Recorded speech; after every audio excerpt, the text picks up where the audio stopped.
Welcome back. Australia's ambulance crisis continues to escalate, with reports a Victorian man died on a stretcher after waiting more than 30 minutes for a hospital bed. This comes as New South Wales tests an app which compares emergency department waiting times, hoping to take the pressure off overwhelmed hospitals and staff. Let's get today's take on this with Nine Honey's Shelley Horton and comedian Lawrence Mooney. Morning. Lawrence, look, we've been talking about this now for weeks and weeks. Yeah, ramping issues and how bad this is getting. The Victorian issue with 000.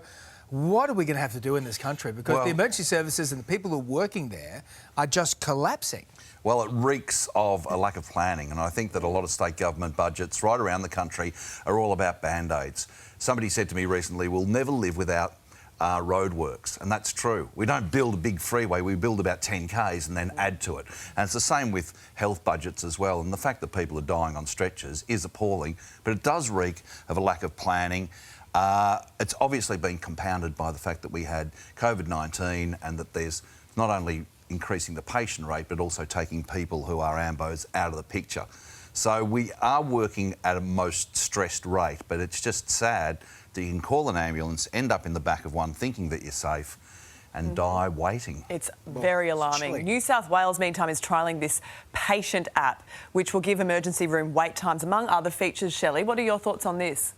I absolutely love it. I think that if you can get as much information as possible and work out which hospital you need to go to, or perhaps find out if you really do need to go to hospital or you could wait to see a GP. But I'm a massive fan of My Health Record because I have done a lot of research into it, and it has your health information for things like allergies, medications. So if you get to the emergency department and then you pass out and you can't verbally tell them what's wrong and what medications you're on, it can save your life. So as far as I'm concerned, as much information as possible for the doctors and for the patients to be in control of their health, it's a win-win. There's some good news out there, though, this morning. The New South Wales government announcing rebates of up to $2,000 to reduce IVF treatment costs. Shelley, welcome news if you are struggling to fall pregnant. This is a very expensive way of getting babies, and it really does put a lot of pressure on couples. Absolutely, and I think when you're looking at one round of IVF can be up to $14,000.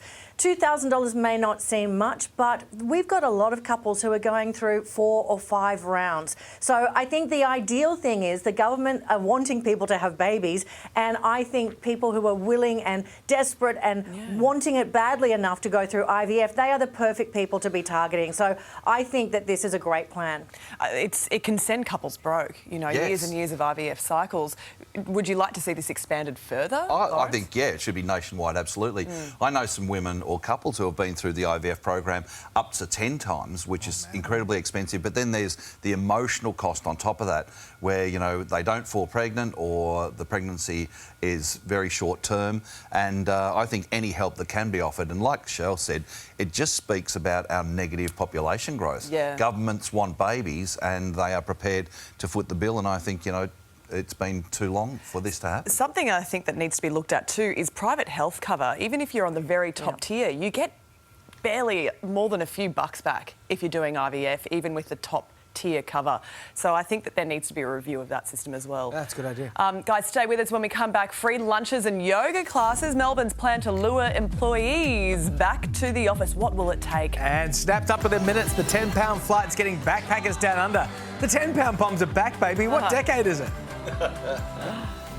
Welcome back. CBDs across the country are struggling to get workers back into the office, with many small businesses struggling to bounce back from last year's lockdowns. In Melbourne alone, the situation has been declared an emergency, with many comparing the once world's second most livable city to a ghost town. Shelley and Lawrence are here to discuss this. Lawrence, you've just been down in Melbourne for the comedy festival, and you know you spent a lot of time down there. They want to do yoga classes. They want to do catered lunches to get people back into the CBD, into offices. What do you think about this idea? Well, I think it's a great idea because I can understand Melburnians are a little bit gun shy. When I went down there for the comedy festival, people were still wearing masks in the street, and they are very wary. And so if they've got the opportunity to work from home, you do need to lure them out. Though, David, when you were introducing that, I thought it was yogurt classes, and I thought, I want to know how it's made. Do you just leave the milk out on the bench?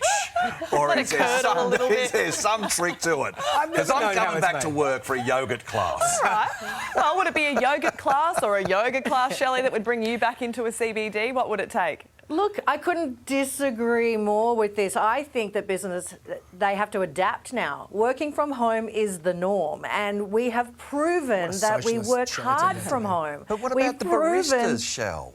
I think the baristas need to start looking at maybe going into more of a suburban cafe where they have free Wi-Fi and encourage people to come and work from their laptop in a cafe out in the suburbs. I think the days of a bustling CBD are over. I think people should be living in CBDs. That's what I think. Yeah, well, make them into homes like New That's York, the- livable cities. Exactly. I think people will eventually gravitate back to the workplace because that was the great thing about work. You got to leave home.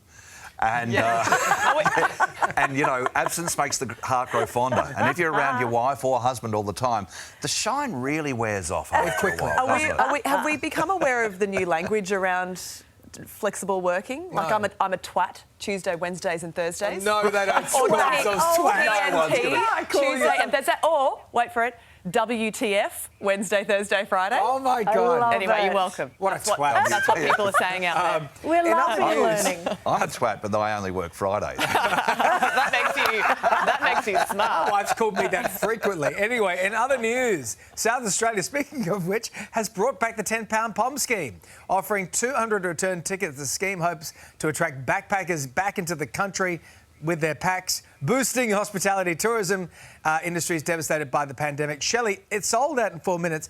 Clearly, there's a market for getting people back down under. We need the work out there on farms. And let me tell you, as a child of a £10 POM, you can make a lot of good babies down here. Absolutely. And look, we just need to make sure that they're definitely willing to work and that we can put them to What do work. you say Because about I know the English? Queensland, I know that Queensland needs fruit pickers and they need people working in hospitality. So as long as they've got their working visa and not too much money because we want them to need to work, then I say bring it on. What are your thoughts on this? Don't bring the entitled, says Well, Shelley. I too am the child of a £10 POM, and you know, they come down here, they procreate, and then they don't leave, and that's okay by me. Plus, every shop in my neighbourhood has got hiring or staff wanted or help Absolutely. needed, Yeah. So and many so we jobs. need the workforce. Get them over here, put them to Are work. there any other countries we should be targeting as well as England? I like to see like All some the more French countries. here. Yeah, okay. Yeah, some more French. Yes. Really, let mix it up. Au contraire, monsieur. I think, you know, obviously our closest neighbours, the Pacific Islands, Absolutely. South Pacific, Yes. Indonesia, Papua New Guinea. Let's, you know, make ourselves part of the neighbourhood. So let's get the job done. Hood it On up. board. Oh, I Let's love hood it. on.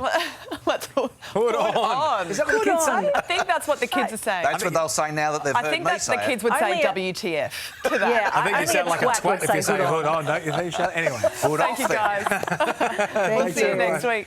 Coming up, home loan.